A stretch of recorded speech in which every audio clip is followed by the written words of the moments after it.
Anything that's not growing is dead, so we better be changing. I've been making short films for over half a decade, and it all started in high school, where I got a chance to create my first short film. And after that, I was hooked. That's all I wanted to do. But how do I make this a reality as a somewhat shy person with an expensive hobby? I don't know. All I knew is that I will need some help. Help came from all walks of life. At first, the people were my age, my classmates, my friends, and they just, I don't know, they just wanted to do the same thing. Maybe some were a bit forced, some not. And they wanted to help me and they wanted to create themselves, but they maybe were too shy as well. And that's how I came to be with my first film crew, which we worked on a long project for a long time. And yeah, in time, like 1 year span, everyone became more and more less excited. They didn't want to show up. They were tired. Lots of tiring days where we shoot multiple hours after school, and yeah, it just became something strange. And during that time, I was left mostly by myself. So I started creating films just by myself and keep on learning. But that didn't really feel right. So I had to go and fight my shyness, to ask neighborhood friends, family members, random folk on the internet, and people not really my age to act, film, or even create music.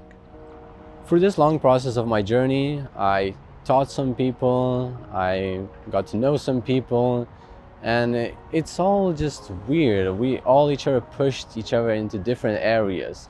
I know some things and I know how to do some things because of other people, and they sort of know how to do filmmaking because of me, in a way where they didn't even care about it before, and now some of them do the same things that I do. They create, and it's wonderful because we learn from one another and we teach one another through this process. We're helping each other. These are people who usually you don't hear their names. You hear them being thanked in award ceremonies and stuff, but in reality, you don't know their names. They're unappreciated. In reality, they are literally the ones who helped these works of art become real.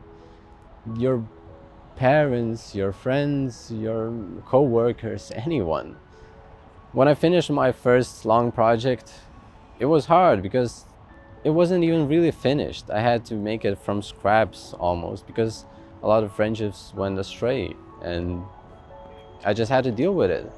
And we move on and we forget about it, and then we recontact the same people and we reminisce on the good times we had, and at the end of it it's good. And it's always very important to create good memories.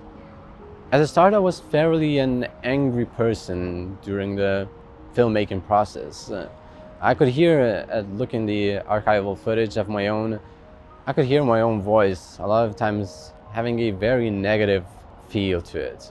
The more I made, the more I create, it became generally more fun, and I understood it. This is not that serious. You just have to have more fun and just create good memories. For example, the time when my mom, who's not a native English speaker, had to voice a character in the film, and it was generally very fun. It was fun to teach her and for her to understand the process itself. One day, we are all just passers-by on the street. And the next, we are creating something that will make people's days. And that's awesome. Life is change. There is no village, town, or city that doesn't grow. The ones that don't are dead.